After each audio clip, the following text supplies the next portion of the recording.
Action. Welcome to Coaches Weekly. I'm CJ Summer here with the dressed up Rusty Rogers today.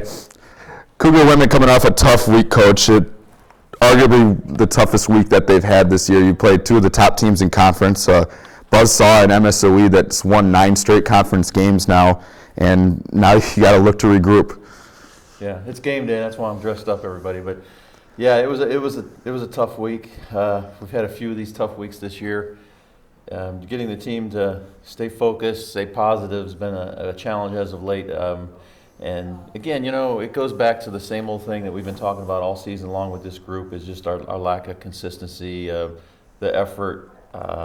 Obviously, it goes cyclical. We play 3 quarters of really good basketball, and then we have 1 quarter where we don't play hard and get into a hole. So it's been a really difficult season, but we still got opportunities to get into the postseason. So that's the way we're looking at it. Yeah, those opportunities come when you look at the top of the league. There's been a lot of change. Wisconsin Lutheran's gone down. Now Concordia, Wisconsin, all of a sudden is playing their best basketball of the year. MSOE's obviously just been on a tear that nobody can match. And now you guys have to match it this week with, starting tonight, as you said, game day at Alverno, which is a team you guys opened up the year with, arguably one of your best games of the year, an 84-78 game that you took them down in Geisman.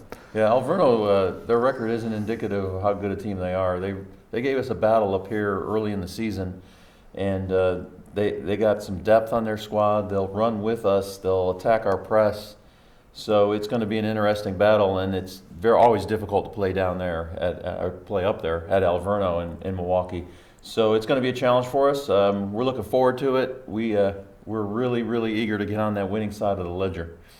Now we got to talk about in a week of basically, we'll just call it an offensive struggle, where the wheels went square on the bus, that Morgan Janke was the captain, kind of stepped up and tried to get things going. She averaged 13 points per game for the week, but as the captain, she tried to do it, and it's obvious in a game of basketball, one person just can't do it all. Yeah, especially on our team, we're pretty much a balanced attack. Our offense doesn't dictate where one person's going to get a majority of the shots either. So, yeah, we're missing a lot of easy shots, and it's really unexplainable. A lot of them are uncontested shots. It just hasn't been going our way all season long. And, the Marion game, we put together 3 solid quarters. You and I both thought maybe we were going to get on the right track, and then we stumble back again. I just hope we see this team to its full potential at some point in this season, because we really do have quite a bit of talent. The old cliche, you hit some shots and it just creates excitement, your defense gets better and everything, and we've had some tough times with the low 30 percentile in our shooting performances. So it's been difficult, and it's kind of moved over to the defensive side of things as well. So it's been a challenge. Now, a 2-part question. First, we'll go with practice. Looking at your practice, how do you adjust to take more shots, to almost kind of change the juju and make a bunch of shots going, especially from the easy ones, to get things going? And secondly, because we've kind of came to know that the teams come out of the locker room slow, are you guys going to change something with your routine pregame? Just make somebody stand on their head, make Lauren Orr trip and fall, or do something like that, just to get the team laughing and get going in the right direction? Yeah, those things always cross the coach's mind. You don't want to overcoach the situation, but we're at that point now where we're going to be looking at some changes with our rotation and things like that. So I'm going to give it another week here, see how we're doing with the rotation we have.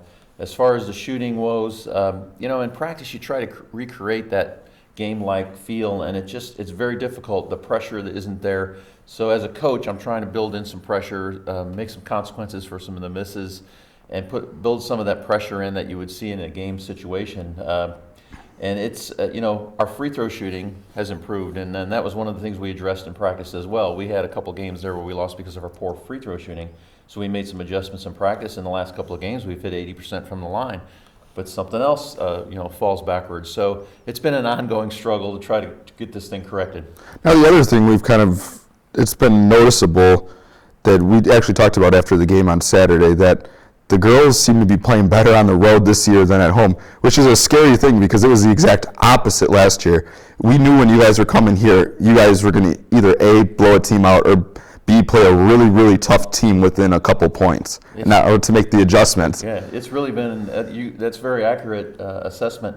and it just seems like we're distracted at home, and that's kind of our lack of focus, which also is predictable in our games.